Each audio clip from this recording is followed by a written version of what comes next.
Chegou a nossa hora, rapaziada. Glória a Deus. Chegou a nossa hora. Deixa eu ligar o cronômetro para estar tudo certinho aqui, sincronizado. Aviva Homens 2021, eu queria saudar os homens de maior firmeza que estão aqui conosco, toda a nossa equipe que preparou tudo com muito carinho. Ministério Eu Sou Livre, o Wellington Santos, que é um parceirão. Gente, nesse mesmo lugar, há mais ou menos 1 ano e 7 meses, no dia 24 de outubro de 2019, nós realizávamos aqui a primeira reunião do Ministério Ombreados, Ministério de Homens de Maior Firmeza. Talvez em outra circunstância. Hoje estamos todos preparados para a guerra. As máscaras escondem o rosto, mas os olhos, eles declaram que nós temos aqui grandes homens de Deus, líderes com cara de leão. Amém? Você toma posse disso? Depois da guerra, uma condição interessante. Antes de mergulharmos, de cavarmos esse poço juntos nessa noite, eu queria fazer uma saudação especial a todos vocês, que eu sei que tem muita gente que travou uma guerra para estar aqui. Ao nosso pastor presidente, pastor Joaquim Neto, por acreditar. Uma vez, algumas pessoas diziam assim, Randall, tu é meio doidão, mas eu acho que o pastor ele é mais doidão do que eu. De me colocar aqui, eu falei, pastor, e Deus tem tratado comigo e com a minha casa nesse tempo. Tem sido um tempo de muita correria, de fato. Muitas circunstâncias, mas eu tenho aprendido no Senhor que estas circunstâncias, elas nos fortalecem, e hoje eu já assumi que a minha vida é correria. Eu sou 240, 320, e eu louvo a Deus por essa correria, porque eu não consigo realmente ficar parado, sou imperativo. Pastor, eu queria te agradecer, te honrar o meu pastor Joaquim Silva. Tem 2 Joaquins especiais na minha vida. São meus pais aqui. Eu sou catarinense, sou de Santa Catarina, já moro aqui em São Luís há 9 anos. E o Senhor nos direcionou para cá. Talvez quando eu vim para cá, eu vim diante de um grande desafio, de uma grande empresa que eu administro. Um projeto que a gente chama Greenfield, né? Um projeto do campo limpo, para construir um grande porto. E aí eu vim tomado de um místico de desafio, me senti desafiado, porque eu sou movido a isso, mas ao mesmo tempo carregando o medo do novo, né? Será se eu vou dar conta? E eu vim debaixo de bênção, vim debaixo de promessa, de bênção, e eu enfrentei sim batalhas, mas hoje, com toda a certeza e a verdade, Deus tem colocado essa palavra há 10 dias, está queimando no meu coração. Eu entendo que não foi para vir construir um porto que Deus me trouxe para cá. Deus me trouxe para cá para me trazer para perto dele. Deus me trouxe para cá para mim entender que nós temos que perseverar nas nossas batalhas.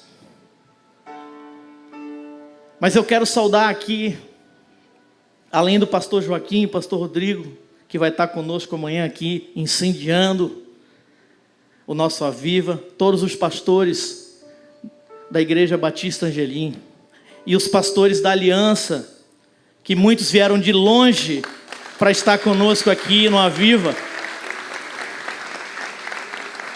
para ouvir esse servo de Deus falar hoje.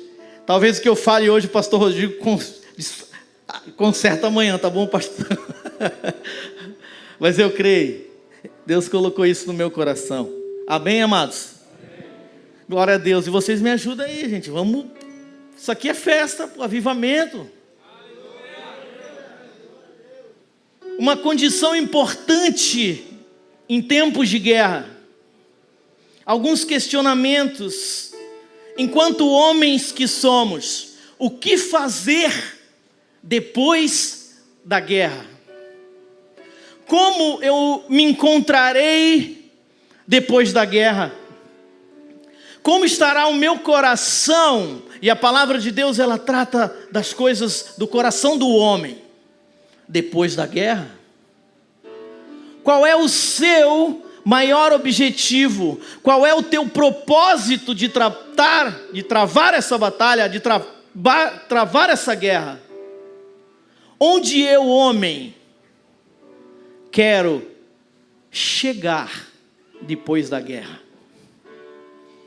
Um místico de sentimentos, feridas, cicatrizes de guerra, perdas de guerra, medo, pavor, pecado, morte, traição, vícios, sequelas. Ou pensando no lado positivo, aquela história do copo meio cheio, meio vazio, conquistas, guerras onde homens saem vitoriosos, guerras onde homens provam a sua força, a sua coragem, a sua ousadia, a sua fé, a integridade, a lealdade, a obediência, a confiança. É possível aqui elencar uma infinidade de sentimentos diversos e consequências negativas e positivas a partir de uma guerra. Quando olho essas motocicletas, talvez sejam a diversidade de emoções que nós temos. Eu tenho aqui uma Custom. Nós temos uma moto Speed, que é uma das mais velozes hoje de rua. E temos uma moto Speed. São motores diferentes, propostas diferentes, perfis diferentes. Mas todas elas são movidas pelo mesmo combustível, como eu e você. Power. Guerras que nascem no interior, aqui dentro, mas que trazem consequências e definem o curso da história dos homens, como eu e você, da minha e da tua família, da igreja, da sociedade, de nações. A verdade é que ninguém guerreia pelo passado.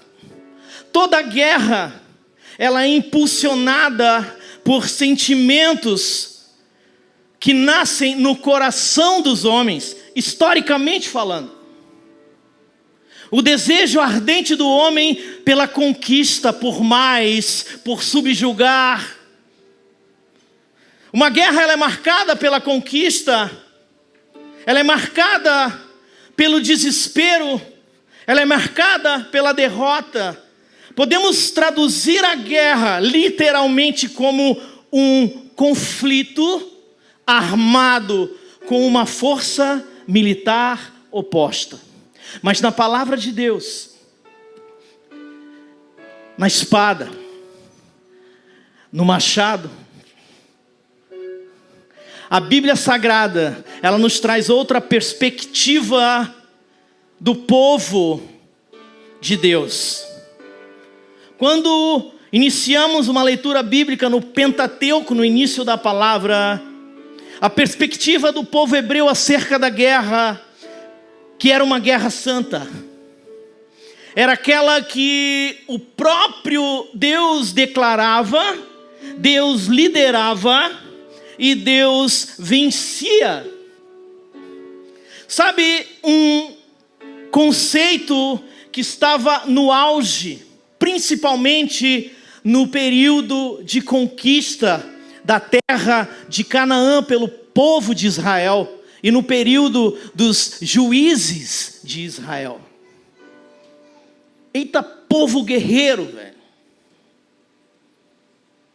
E seguindo essa premissa, amados, eu gostaria de abordar aqui com vocês nessa noite, gente, para a gente abrir esse Aviva, um trecho de uma história que é narrada na Bíblia com a participação marcante de um homem que ficou conhecido pela sua integridade.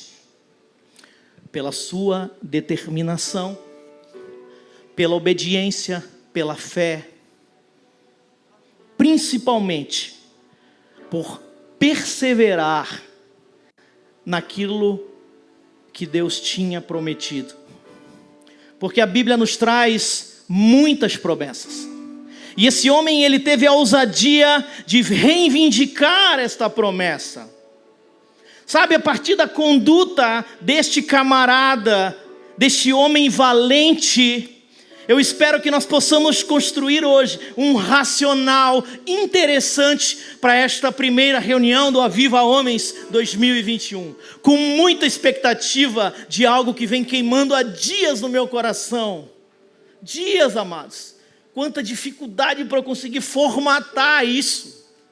Dizia: Senhor, meu Deus, Pai, abre o meu entendimento. A palavra nos ensina que nós devemos gritar pelo discernimento. Quem está comigo aí? Dá um glória a Deus. Cadê o grave da igreja, pô? Gravão, glória a Deus. Aleluia. Vamos cavar esse poço. Então abra comigo a tua Bíblia, mano, a tua espada. Abra comigo esse machado afiado, para começarmos no livro de Josué, o guerreiro Josué, servo de Deus e sucessor de Moisés, no capítulo 14, a partir do verso 6. Mas eu não quero apresentar Josué, eu quero apresentar um outro homem que caminhava com Josué, que guerreou com Josué, que derrubou gigantes ao lado de Josué. Josué, capítulo 14, no verso 6, a partir do verso 6, tem que estar sempre atento aqui no cronômetro, amados. Assim revela a palavra do Senhor no livro de Josué, capítulo 14, a partir do versículo 6. Calebe, grave esse nome, Calebe recebe Hebrom. Os homens de Judá vieram a Josué em Gilgal, e Calebe, filho do quenezeu Jefoné, lhe disse: você sabe o que o Senhor disse a Moisés, afirmou Calebe, homem de Deus, lá em Cades Barneia, sobre mim e sobre você. Calebe declara: eu tinha 40 anos quando Moisés, servo do Senhor, enviou-me de Cades Barneia para espionar a terra. Eu lhe dei um relatório digno de confiança. Em outra versão, Nova Almeida atualizada, eu lhe relatei o que estava em meu coração, afirmou Calebe. Mas os meus irmãos israelitas que foram comigo fizeram o povo desanimar-se de medo. Amedrontaram o povo. Eu, porém, Calebe, fui inteiramente fiel ao Senhor, o meu Deus. Em outra versão, amados, Calebe declara: eu perseverei em seguir o Senhor. Por isso, naquele dia Moisés me jurou: certamente a terra em que você pisou será uma herança perpétua para você e para os seus descendentes, porquanto você foi inteiramente fiel ao Senhor, o meu Deus. Verso 10, pois bem, o Senhor manteve-me vivo como prometeu.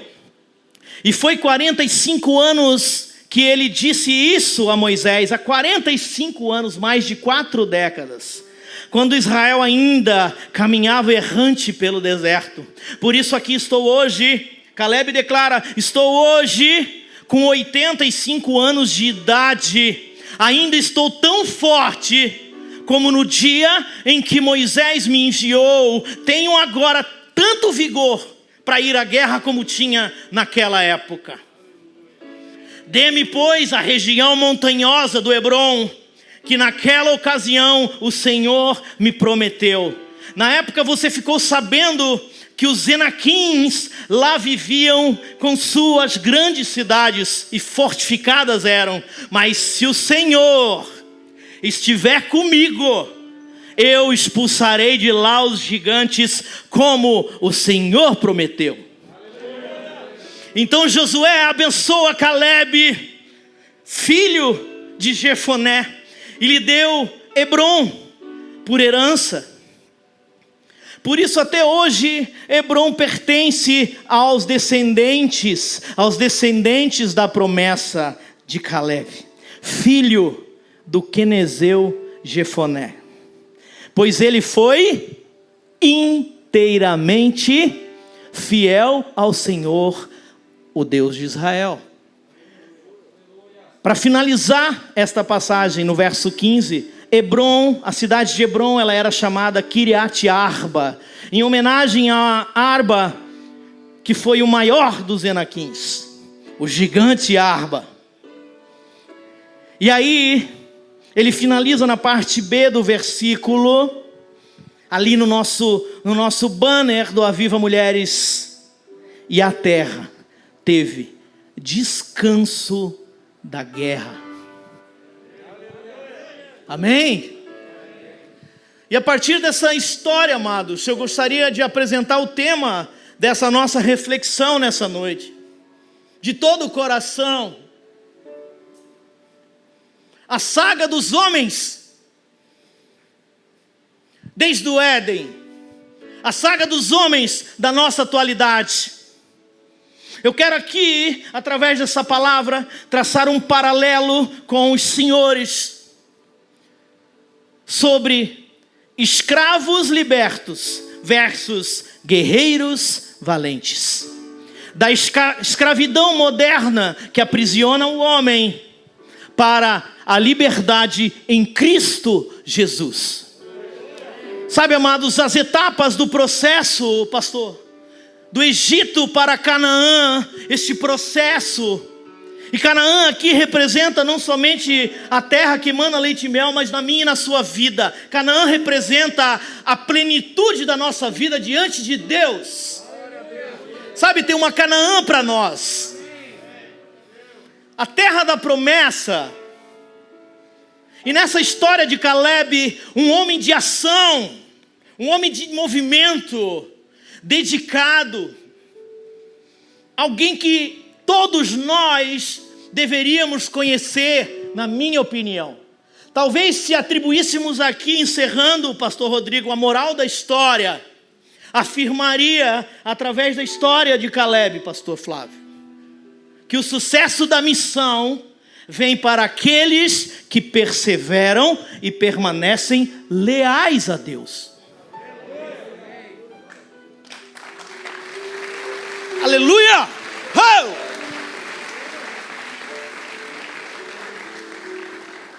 E eu amo histórias, contar histórias, principalmente guerra, não sei, filme de guerra. Sabe, tem um homem, um americano pouco conhecido de nós. Ele é um lendário técnico de Super Bowl nos Estados Unidos, que é aquele futebol americano, né? Que até hoje eu não sei como é que é a regra daquilo, mas é um esporte de muito valor para os nossos irmãos norte-americanos. E em certa ocasião, este homem, o nome dele era Green Bay Packers. Você pode pesquisar, mas não vai fazer muito, talvez não faça sentido nenhum. Ele teve duas frases que, na minha opinião, ou ele conhecia Calebe, leu a história de Calebe, ou se Calebe tivesse ouvido as duas frases dele, talvez os dois construíssem uma grande amizade. A primeira, ele disse assim: o sucesso exige firmeza de propósito. Homens de maior firmeza. O sucesso não só na prosperidade, amados. O sucesso na missão que lhe foi delegada pelo Senhor. A segunda afirmação, esse lendário técnico Cláudio, de futebol americano, disse: só existe uma maneira de ser bem-sucedido em qualquer coisa, que é entregar-se totalmente a ela. Não existe meio propósito, não existe meio milagre, Para Deus não existe meia promessa, amado. O Senhor cumpriu 50% da promessa, pastor. Os outros 50% ainda não chegou, mas tal. 0-100, meu irmão. Ele prometeu. Caleb certamente teria aplaudido ele. Ou de repente ele conhecia também a trajetória do velho guerreiro Caleb nas Escrituras.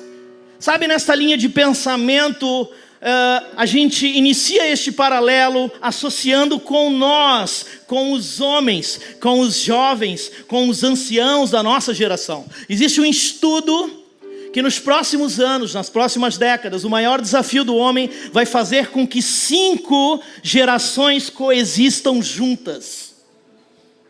Sabe, os sessentões, eles são considerados nessa teoria como os novos quarentões.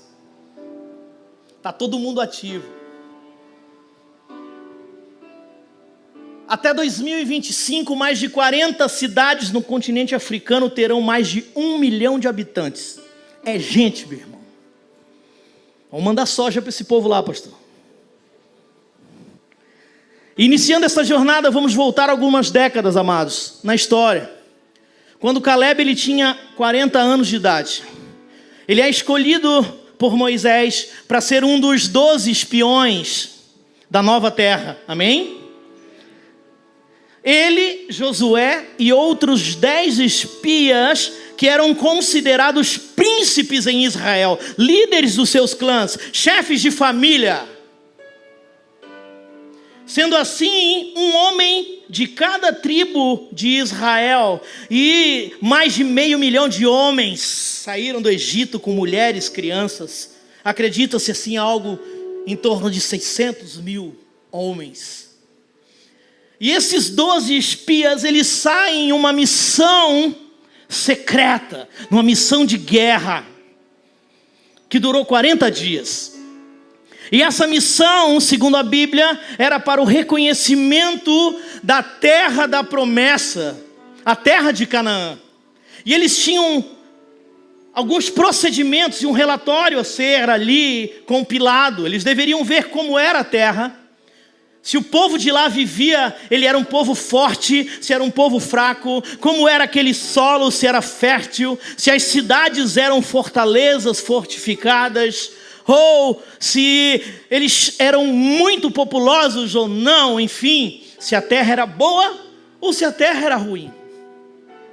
Eles não sabiam disso, mas Deus já sabia disso. Essa história, ela é narrada no livro de Números, que é o 4º livro do Pentateuco, ali antes de Deuteronômio, nos capítulos 13 e 14. Mais à frente eu queria que você deixasse a sua Bíblia aberta para que nós pudéssemos passear em alguns versículos. A verdade é que, assim como nós estamos vivendo hoje, não eram tempos fáceis, e não são tempos fáceis hoje. Não era uma estação tranquila, como para muitos de nós hoje. Não é uma estação tranquila. Amém? Tempos difíceis. Muita coisa no mundo mudando e mudando muito rápido. Ideologias nascendo diversas, surgindo a cada dia. Sabe, arrastando eu e você, os homens, para os mesmos pecados que impediram o povo de entrar na terra prometida. Sabe aquela coisa do novo normal, seduzindo as pessoas, levando os homens a esta sedução, como o povo de Israel era seduzido pelos deuses pagãos da época, que faziam essa alusão à sexualidade. Sexualidade não é de agora não, amado. O homem tropeça e cai na imoralidade sexual desde que o mundo é mundo. Às vezes o que nós vivemos hoje é dentro de uma sutileza. Tem um ditado muito louco que diz assim: o diabo mora nos detalhes. E isso vem afastando, vem dispersando o povo de Deus. Sabe? Hoje nós temos acesso a tudo de forma muito prática. E isso traz uma falsa sensação de conhecimento. Conhecimento não é experiência. Você adquire, você pode conhecer a palavra de Deus, mas tem um termo em inglês que diz practice makes perfect. Prática leva à perfeição. Aprendemos com a palavra que nós não devemos ser ouvintes, mas praticantes da palavra. Sabe, é isso que nos atrasa, é isso que nos amarra. Muita informação, cara. Tu abre o teu telefone hoje em dia, já tem solução financeira. Investe conosco aqui na Trading Broker. Compre sua casa aqui. Tem até consulta mediúnica agora, online. Meu Deus. Traga o seu amor de volta em 3 dias. Consultas online, WhatsApp, enfim. Terrível, cara. É tempo de guerra, sim. Os acessos estão à nossa disposição, mas o problema que tem derrubado o homem não são os acessos, são os excessos. Os excessos daquilo que está lá fora, eles bloqueiam o nosso acesso Wi-Fi direto com o Pai. Sabe, isso é queimar o filme de Cristo, velho. Porque Jesus fez um sacrifício, velho, se entregou, cara, pela gente. Sabe, e a gente, principalmente, às vezes a gente começa a prosperar em alguma coisa, velho. Esse sonho, essa moto era meu sonho, cara. Chamo ela de abençoada. Mas se essa moto roubar o lugar de Deus na minha vida, meu, isso aqui é um poste sagrado. E Deus manda a gente destruir os postes sagrados. Talvez o teu sonho seja esse. Eu quero andar numa Hayabusa. E aí você conquista, Deus te abençoa e você consegue. Daqui a pouco Deus já fica em segundo plano. Minha Hayabusa está em primeiro lugar. Aí o cara reclama da mulher, né? Poxa, eu não posso ter nada que ela já... Tudo ela tem ciúme. Não, cara. Deus usa as mulheres, bicho, para botar muita gente na linha, muito marmanjo na linha, cara. E quem era este Caleb? Filho de um quenezeu chamado Jefoné. Sabe, o quenezeu, ele é uma tribo do tempo de Abraão, viviam ali naquela terra de Canaã, e não eram considerados israelitas os quenezeus.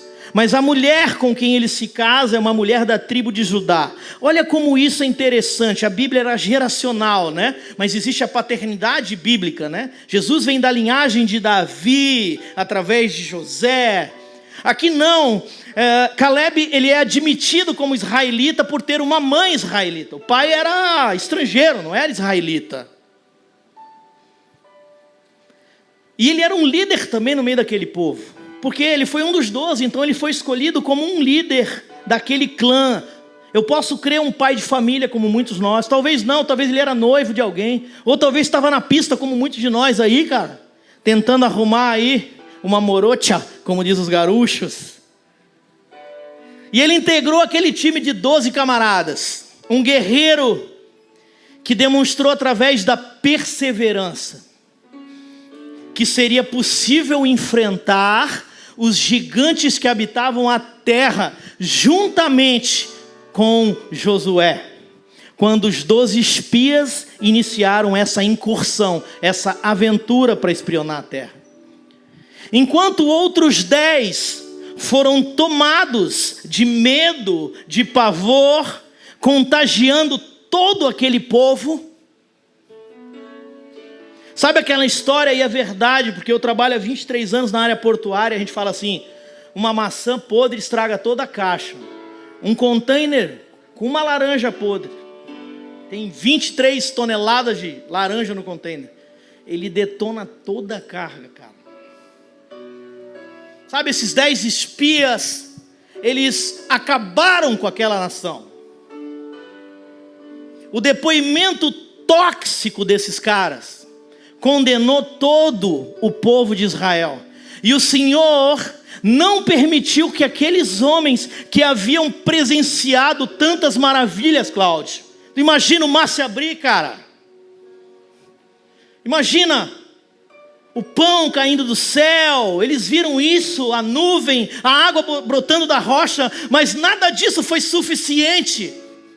Eles foram tomados de pavor. Se fosse lá em Santa Catarina, na minha terra, a gente ia chamar os 10 tanga frouxa. Geração dos 10 tanga frouxa.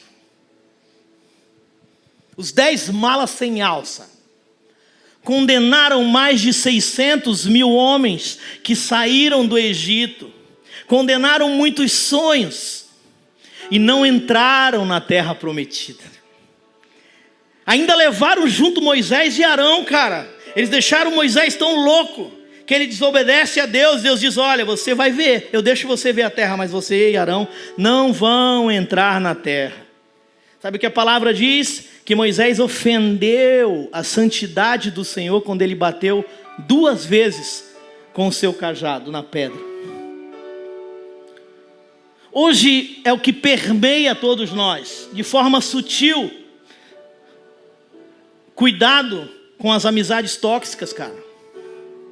Cuidado com os tanga frouxa que andam por aí tocando terror nas pessoas, influenciando famílias, jovens, adolescentes, influenciando toda uma sociedade, até mesmo dentro das igrejas. Ministérios virtuais, pastor Joaquim. Ministério com milhares de seguidores. Tira a rede social e vamos ver como é que estão esses ministérios, quantas pessoas estão ali. Sabe, no relato de Josué, no capítulo 14, o verso 7, na parte B, você pode acompanhar, Caleb afirma a Josué que o seu relatório acerca de Canaã era digno de confiança. Primeira coisa do homem de Deus, confiança. Ele disse: eu dei um relatório digno de confiança. Em outra versão ele diz: eu relatei tudo o que estava no meu coração. Sabe por quê? Porque Caleb, ele sabia o que ele queria. Caleb, ele sabia para onde ele estava indo.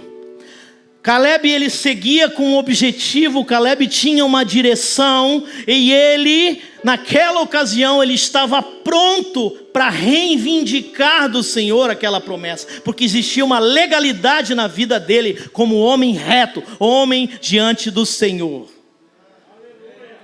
Sabe, enquanto aqueles 10 malas sem alça, eles aterrorizaram o povo, eles tinham a mente, e isso é fantástico, eles tinham a mentalidade de escravos. Isso é terrível para nós hoje em dia. Anota isso, amado. Quem navega nesse mundo sem direção, nunca chega a lugar nenhum. Lembra da bússola do Jack Sparrow, Piratas do Caribe? Quem assistiu aí Piratas do Caribe? Lembra da bússola maluca do Jack? Isso é quem anda sem direção, cara. O cara não tem propósito. O cara vive um dia após o outro, enganando os outros, enganando a si próprio. O cara não direciona a casa dele. O cara casa, vai para casa e ele pensa que ele casou com a mãe dele. A mamãe faz tudo ainda. A esposa vira mamãe, a segunda mamãe do cara. Caleb, ele estava tão firme, Cláudio. Ele estava tão convicto que ele não hesitou em rasgar as vestes e reafirmar que se o Senhor se agradasse do povo, ele daria aquela terra de Canaã para eles. Sabe o que é isso? Confiança. Ele disse: se o Senhor se agradar de nós, certamente nós temos condições plenas de conquistar aquela terra. Ele acreditava que existiam promessas de Deus. Ele sabia que teriam que lutar por elas. Mas ele estava confiante no braço forte e na mão poderosa do Senhor. Sabe o que é isso? Mentalidade de homem, mentalidade de guerreiro. Sabe o que é isso? É bater no peito e dizer assim, ó: eu sou sujeito homem.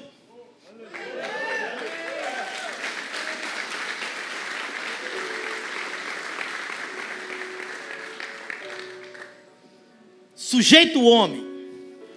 Os 10 príncipes, e isso é tremendo, aqueles 10 homens, eles haviam, olha só o que é isso, cara.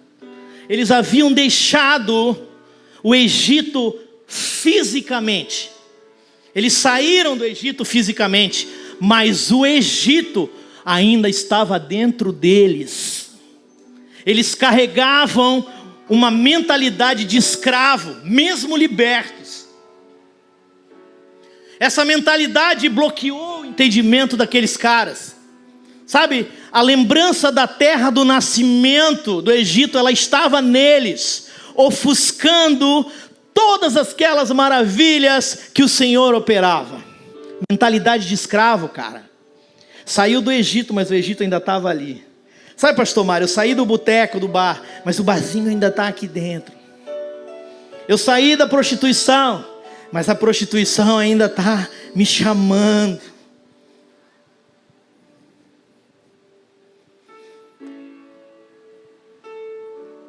O ambiente, aquele ambiente do Egito, eles tinham saudade da prisão, da escravidão. E aí eu queria dizer para vocês, às vezes nós carregamos esses medos, diversos, centenas de homens aqui. E tudo que é novo para nós transformamos tudo aquilo que parece novo, que exige sacrifício e mudança, a gente acaba transformando muitas vezes em gigantes, indestrutíveis, muralhas, Enaquins, Golias.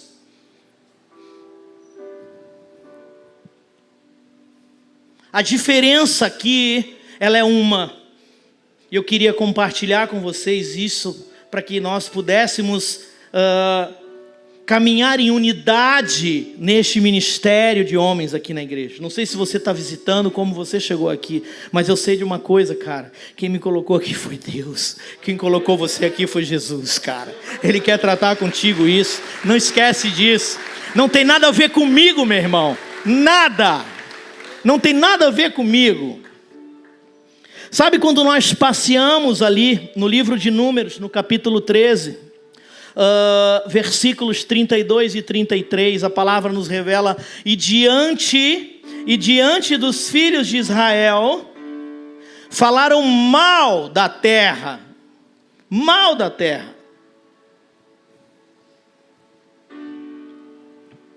A terra pela qual passamos para espiar é terra que devora os seus moradores. E todo o povo que vimos nela são homens de grande estatura. Também vimos ali gigantes, os filhos de Anak, que são descendentes de gigantes. E éramos aos nossos próprios olhos como gafanhotos. E assim também eram como os olhos deles. Qual é o teu sentimento diante do problema que você pode estar enfrentando? Ele é gigante? Você se sente um gafanhoto? Ou você é como Caleb, o valente? No capítulo 14, a partir do verso 1: então toda a congregação, olha só como o efeito às vezes das nossas escolhas, a influência que eu e você exercemos naquela área de influência nossa. Então toda a congregação se levantou e gritou em alta voz, e o povo de Israel chorou aquela noite. Todos os filhos de Israel, aí são todos os filhos de Israel, murmuraram contra Moisés e contra Arão. Veja essa mentalidade de escravo ali no capítulo 14, no verso 2. E toda a congregação disse: quem dera nós tivéssemos morrido naquela terra do Egito, ou mesmo no deserto. E porque o Senhor nos trouxe para esta terra, para cairmos à espada e para que nossas mulheres e crianças sejam por presa. Não seria melhor voltarmos para o Egito?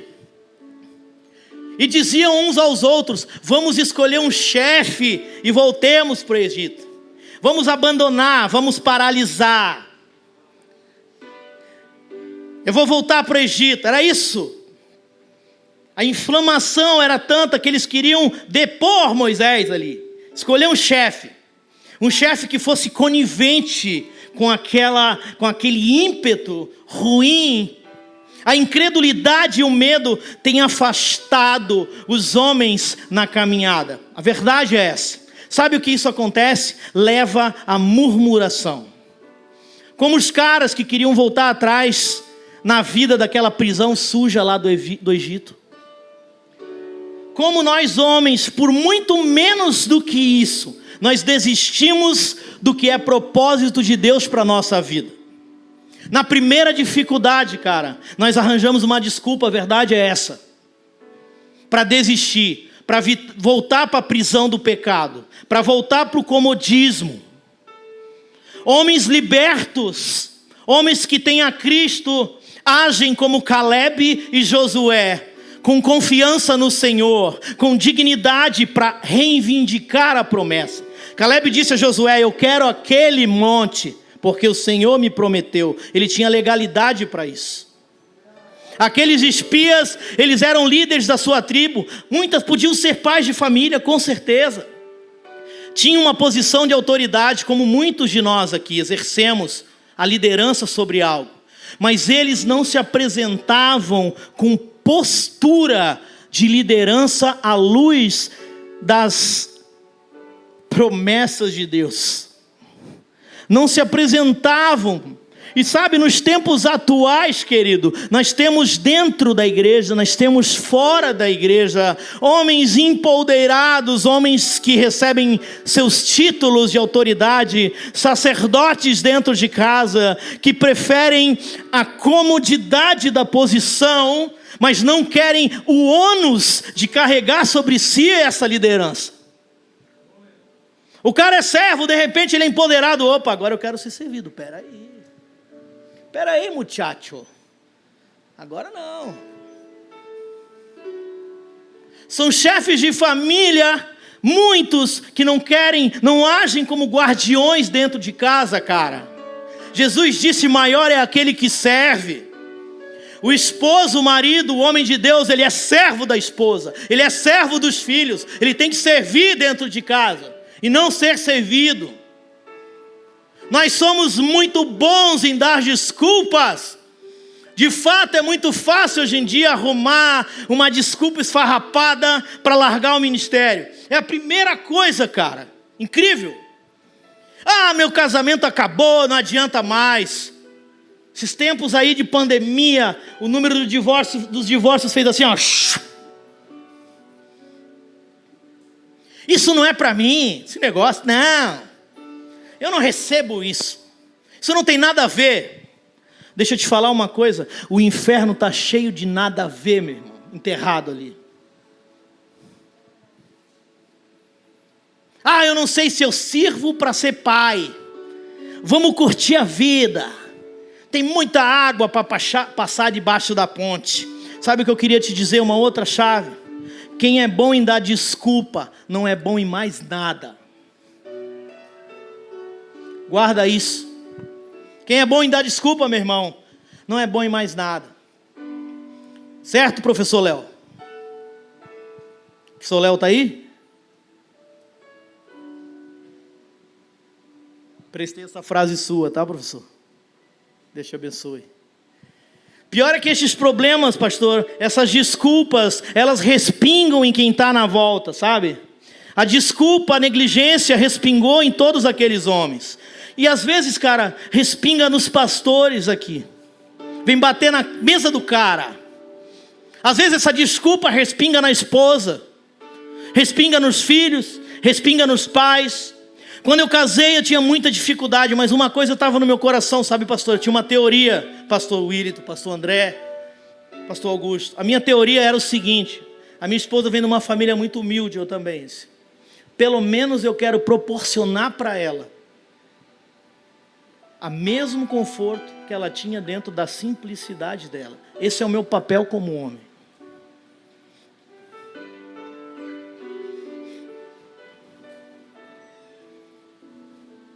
Às vezes a gente quer culpar Deus, cara. Foi Deus que quis assim. Eu tenho uma outra afirmação com um pastor amigo que eu conheci recentemente, e conversando com ele, o pastor Flávio também está aqui nessa noite. Ele, em uma das suas mensagens, eu achei muito legal, ele afirma: não chame de vontade de Deus as consequências das suas más escolhas. Não culpa Deus, cara. Sabe o que está faltando hoje para nós, dentro desse posicionamento? Homens de palavra. A verdade é essa, nos dois sentidos. Seja palavra no sentido moral, ou no sentido do conhecimento da palavra da verdade. Sabe o que Jesus afirma em Mateus, no capítulo 5, verso 37, ele diz: seja a tua palavra sim, sim e não, não. O que passa disso vem do maligno, brother.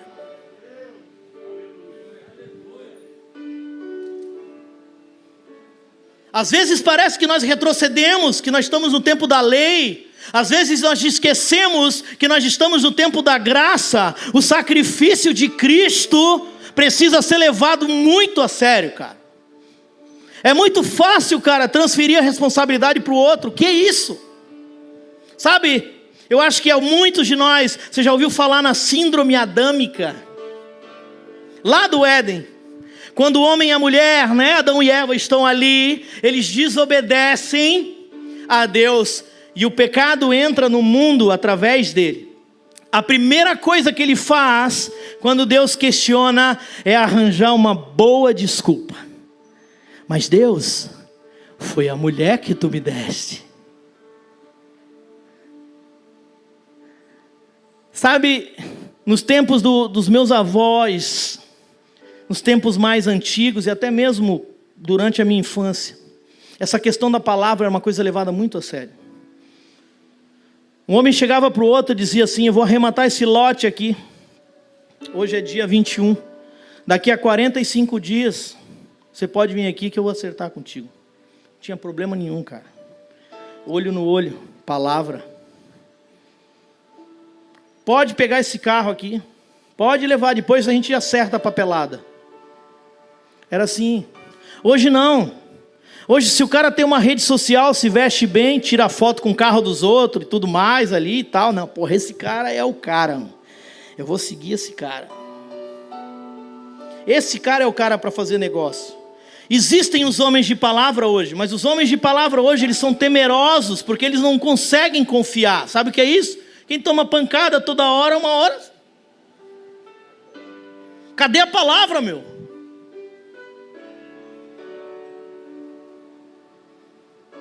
Fugir da responsabilidade. Às vezes, na presença dos filhos, cara, isso é triste. O filho está ali pequenininho, brincando, aí liga, o marido fala para a mulher: ei, diz que eu não estou. Não atende, a mulher, você vai atender, para que tu atendeu? Filho, fala que papai está banhando. Desculpa. Sabe, Caleb, ele tinha 40 anos quando ele foi chamado para aquela missão, mas ele esperou outros 45 anos para tomar posse daquilo que o Senhor tinha prometido. O cara tinha 85 anos, pastor, e ele diz assim: eu tenho o mesmo vigor como eu tinha 40, estou pronto para a guerra. E a gente desiste. Eu estou cansado. Primeira coisa, eu quero parar. Quando está cansado, quer parar. Eu disse para você assim: meu irmão está cansado. Sabe o que você faz? Descansa, pô. Mas não desiste. Descansa, mas não desiste. Ousa o tempo que você tiver parado para afiar o machado, como diz Salomão em Eclesiastes. Eu emboto o machado na árvore. Se ele não estiver afiado, eu vou fazer muita força. Tem muita gente dando murro em ponta de faca, por causa do eu. Caleb, ele poderia escolher uma terra tranquila, ele tinha moral para isso. Pastorzão, eu quero ficar na beira da praia. Josué, me deixa ali, sombrinha e água fresca. Quero ficar lá no Pará, naquelas praias, na beira do rio. Não é não, pastor André? Quero ir para Santa Catarina, ficar em Floripa. Mas ele escolheu o monte.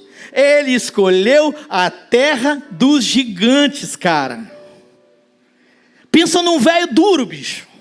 Pensa num velho casca grossa, esse Caleb. 85 anos disposto a lutar na confiança, isso é importante, de que o Senhor estava com ele. Ali no capítulo 14 de Josué, a gente está caminhando para o final dessa reflexão. A partir do verso 10, eu vou ler novamente. Pois bem, o Senhor manteve-me vivo como ele prometeu. E foi há 45 anos que ele disse isso a Moisés, quando Israel caminhava pelo deserto. Por isso, aqui eu estou hoje, com 85 anos de idade. Ainda estou tão forte como no dia em que Moisés me enviou. Tenho agora tanto vigor para ir à guerra, como eu tinha naquela época. Dê-me, pois, a região montanhosa que é Hebrom, que naquela ocasião o Senhor me prometeu. Ele estava reivindicando.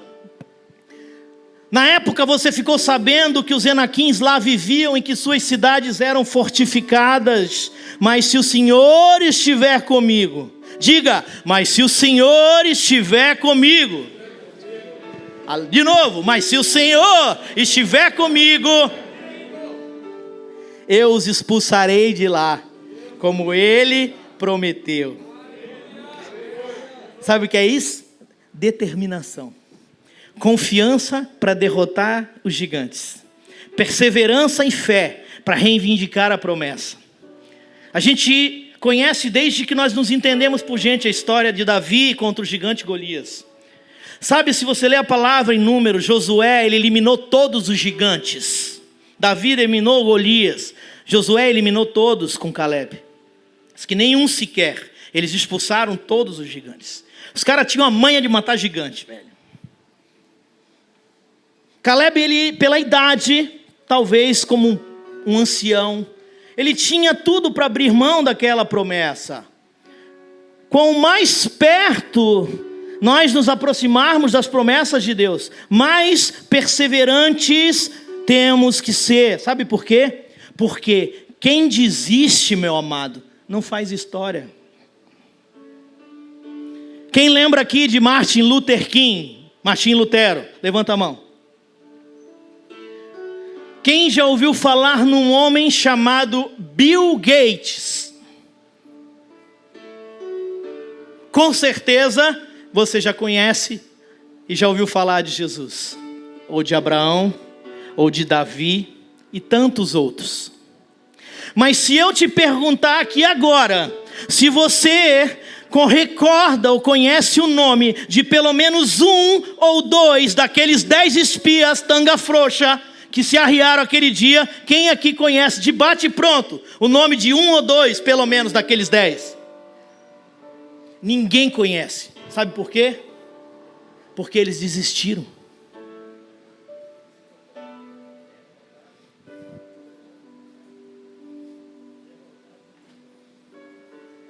Caleb, ele tomou posse da promessa, ele recebeu a parte da herança do Senhor, refletiu isso na sua descendência. Ele era um chefe de família, ele estava ali reivindicando uma promessa que repercutiria perpetuamente como herança sobre toda a descendência. E a palavra fala que até os dias de hoje, a descendência de Caleb possui a terra. Sabe quem era Caleb? Ele era filho de um quenezeu chamado Jefoné.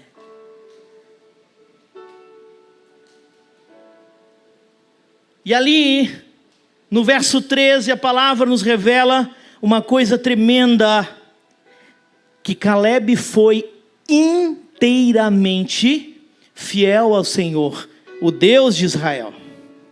O filho de um quenezeu tomou posse da herança. O filho de um estrangeiro defendeu a fama do nome do Senhor.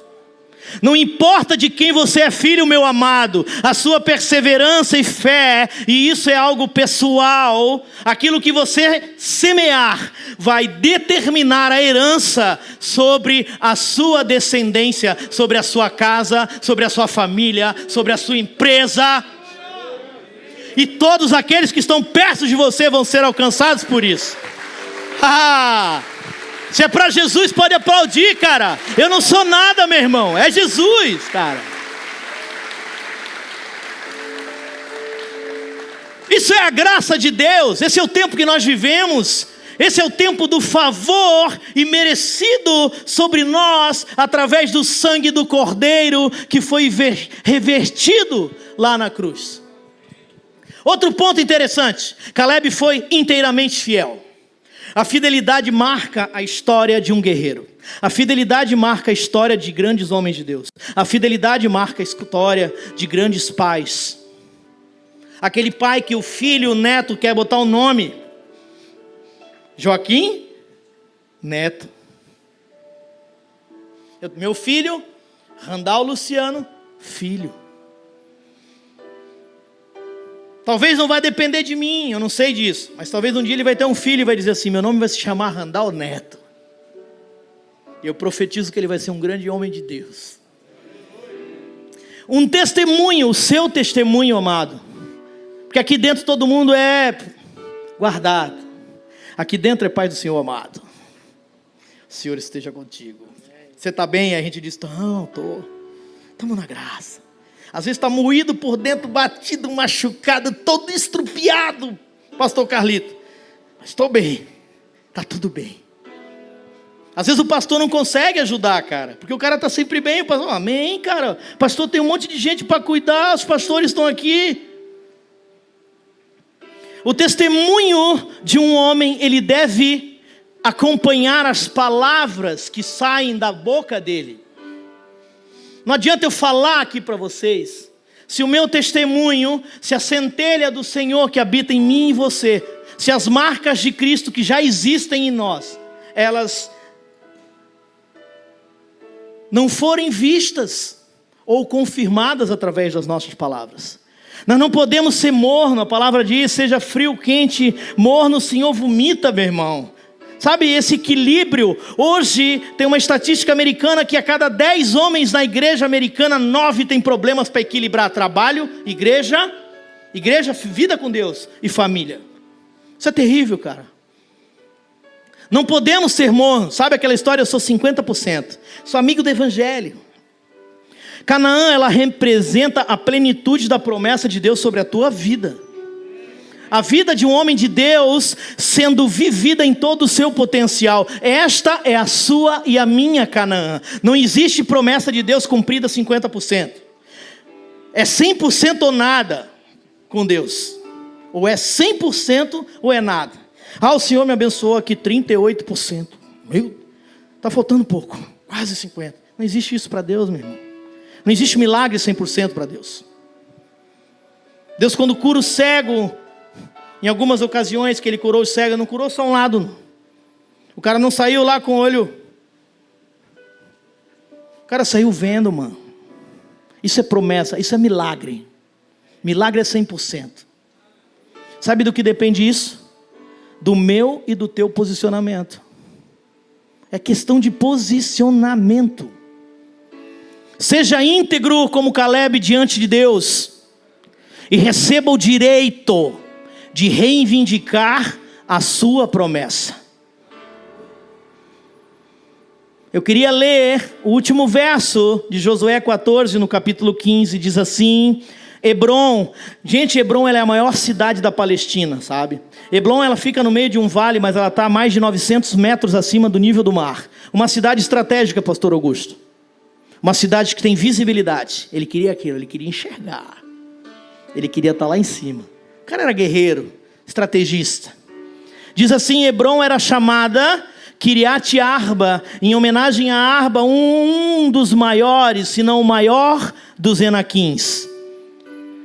E ele finaliza com o versículo do Nossa Viva nessa primeira noite. E a terra teve descanso da guerra.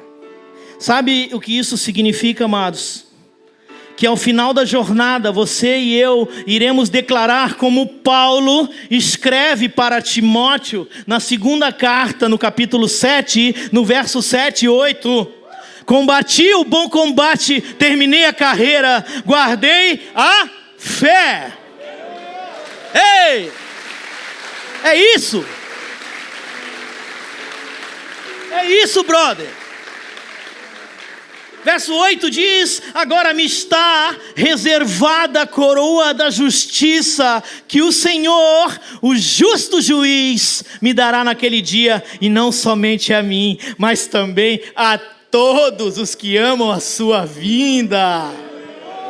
Eita Deus! Amados, abre comigo para a gente encerrar e orarmos juntos. Queria chamar aqui o meu tutor, Fernando Borges, pastor Fernando Borges. Salva de palmas, pastor Fernando Borges. Meu amigo, meu parceiro de churrasco. Salmo 112, vamos ler do verso 1 até o 8, para a gente orar.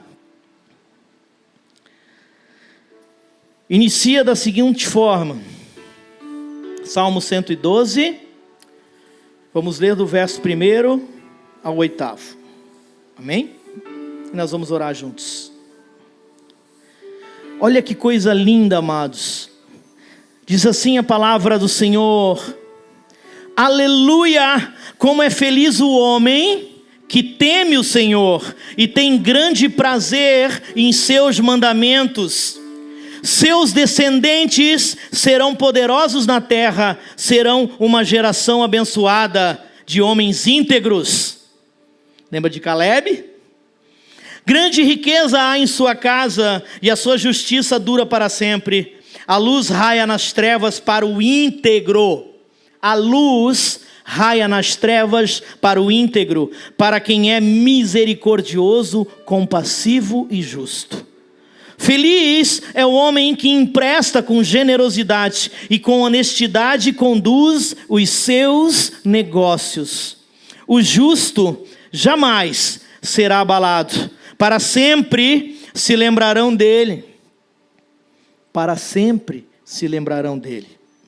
Não temerá más notícias. Olha o tempo que vivemos hoje. Não temerás más notícias. Seu coração está firme, confiante no Senhor. O seu coração está seguro e nada temerá. No final, verá a derrota dos seus adversários. Reparte generosamente com os pobres, a sua justiça dura para sempre. Seu poder será exaltado em honra. Somente até aqui. Integridade, perseverança, inteiro. Caleb foi inteiramente fiel, não foi não titubeou, não tinha idade para ele. Às vezes a gente acha que tá velho, cara. Eu já passei dos 40, mano. Se eu tirar meu boné, você vai ver que já tem um famoso corte bumbum de macaco aqui, já formado aqui na minha cabeça. Mas eu sou um indesistível, mano. Sou ligado no 340. E aí eu queria te incentivar a isso, mano. Às vezes o gigante é menor, a gente transforma ele. Eu lembro quando eu parei de fumar, no dia do batismo, pastor. Já parou para pegar no tabagismo as pessoas que são aprisionadas e o tabagismo se torna um gigante? Um dia um amigo meu falou assim: pega um cigarro e bota do teu lado em pé. Olha o tamanho do cigarro e olha o teu tamanho. Quem é o gigante? Quem é o gigante que está te atrapalhando? É um vício? É a pornografia? É a masturbação? É aquela bebidinha escondida, aquele litrinho lá embaixo que a gente deixa lá quietinho só para dar um tapinha, uma meotinha? É um beckzinho para abrir a mente de vez em quando? Talvez esse seja o gigante, cara, que está te atrapalhando. Ah, eu queria muito, cara, gosto muito desse som, dessa atmosfera. Eu gosto muito de tudo isso, brother. Mas, pô, se eu for para lá, eu vou ter que parar de fazer essas coisas. Deus diz, sabe o que para ti hoje? Venha como está. Do jeito que você está, meu irmão. Do jeito que você está. Não espera o ano acabar para começar a fazer o teu regime. Ai, a partir de 1º de janeiro de 2022 eu vou ficar fininho igual a Calói 10. Sabe uma bicicleta Calói 10 em pé com um bonezinho, magrinho. Vou ficar igual o soldado Palito. Não. Tem promessa de Deus. Tem Canaã para você, cara. Luta contra isso. Em nome de Jesus. Em nome de Jesus.